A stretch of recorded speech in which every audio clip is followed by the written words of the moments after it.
পৰিচালনা কৰাৰ বাবে আমি এখন কেন্দ্ৰীয় কমিটি গঠন কৰি দিছিলোঁ আৰু সেইসকল ব্যক্তিক লৈ আমি গঠন কৰি দিছিলোঁ যিসকল ব্যক্তি জীৱনকালত ডক্টৰ ভূপেন হাজৰিকা দেৱৰ সৈতে বিভিন্ন সময়ত জড়িত হৈ আছিলে।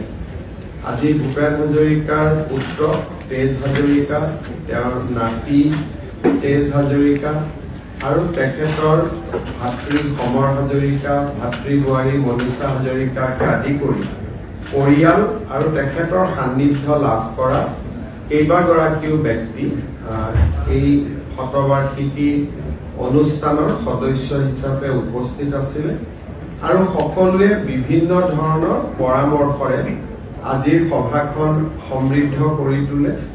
চৰকাৰে যি ধৰণে কাৰ্যসূচীসমূহ ভাবিছিল তাৰ লগত কেইবাটাও অতিৰিক্ত সংযোজনৰ পৰামৰ্শও আগবঢ়োৱা হৈছে।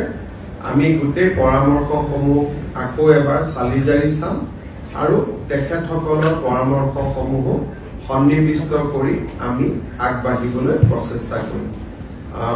পৰামৰ্শবিলাক বিশেষকৈ প্ৰায় 40 গৰাকী ব্যক্তিয়ে তাতে যিহেতু পৰামৰ্শ আগবঢ়াইছিলে, গতিকে পৰামৰ্শৰ তালিকাখন অলপ দীঘল, সেইকাৰণে হয়তো মই একেষাৰতে ইয়াত ক'বৰ কাৰণে সম্ভৱ নহয়, কিন্তু আপোনালোকক আমি নিশ্চিতভাৱে এই বিষয়ে জনাম।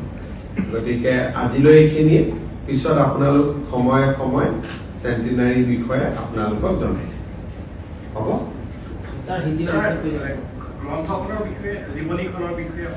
বিভিন্ন জীৱনীখন অনুৰাধা শৰ্মা পূজাৰীয়ে লিখি উলিয়াইছে।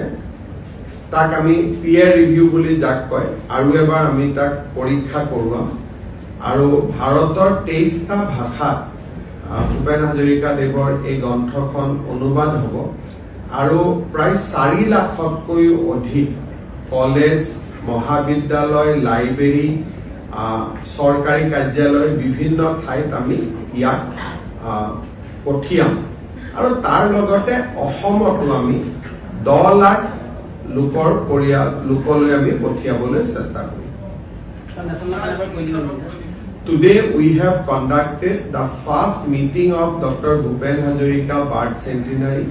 Honorable Prime Minister Sri Narendra Modi will inaugurate the birth centenary, and we will have several functions during the year.